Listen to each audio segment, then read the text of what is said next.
अस्सलाम वालेकुम। पेज आगा मूवी पे खुश आमदीद। तो दोस्तों, आज ईद का मौका था, हमने सोचा आपको कुछ बनाना सिखाया जाए। पिछली दफ़ा जो हमने बना के आपको सिखाई थी वो थी दाल मखनी। उसका माशाल्लाह मेरे आसपास पड़ोसियों ने, मेरे दोस्तों यारों ने बड़ा अच्छा रिस्पांस दिया, मेरा हौसला बहुत बड़ा। तो आज हम आपको इंशाल्लाह बनाना सिखाएंगे कढ़ाई, वो भी मटन की। मटन कढ़ाई आम तौर पे किस तरह बनती है, उसके इंग्रेडिएंट्स क्या हैं, उसमें क्या चीज़ें डलें, वो सारा आपको बताते हैं। और इस चीज़ के लिए हमने एक शाम का और दरिया के किनारे का इंतखाब किया। हमारे साथ जुड़े रहें, हम आपको इंशाल्लाह अब आगे आपको बनाना सिखाएंगे भाई इसमें क्या डले और क्या गलतियाँ होती हैं जिसकी वजह से हमारी कढ़ाई ख़राब होती है।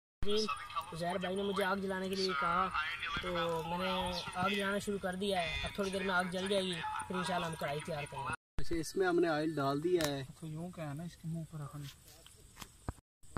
इसमें हम लहसुन, अदरक, टमाटर और प्याज का पेस्ट डालेंगे बाकायदा। अगर हम पेस्ट ना डालें तो प्याज और अक्सर होगा टमाटर आखिर तक कढ़ाई में तैरते रहते हैं।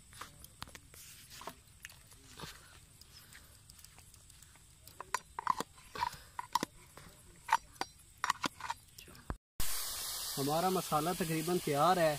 अब इसमें हम मसाले ऐड करते जाएंगे। आधा चम्मच गरम मसाला, आधा चम्मच पिसा हुआ धनिया और आधा चम्मच हल्दी। मिर्चें और नमक बाद में ऐड करेंगे।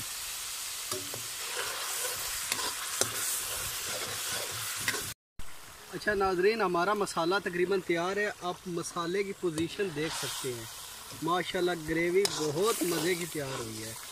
मसाले ने पानी भी छोड़ दिया है और घी भी छोड़ दिया, आप घी देख सकते हैं। अब बारी आती है, हमने ये गोश्त, क्योंकि हमारे पास यहाँ पर फैसिलिटी नहीं थी, पहले से गला लिया था।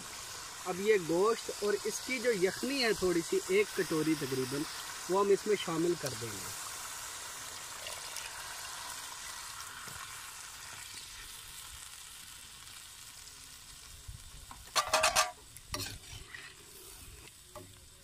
अब इसको हम थोड़ी देर के लिए ढक देंगे भुनाई करके।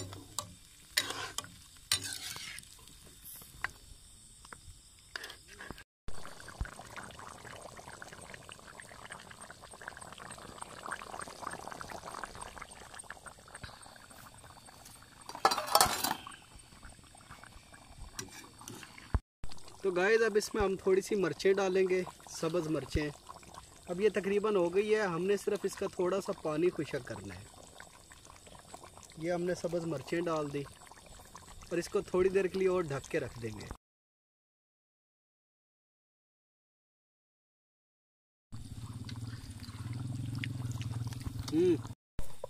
कढ़ाई बस खाने को है। कढ़ाई खाने को है, कुंडे पे चक पा। कढ़ाई खाने को, कढ़ाई खाई जाती है, गोश्त है।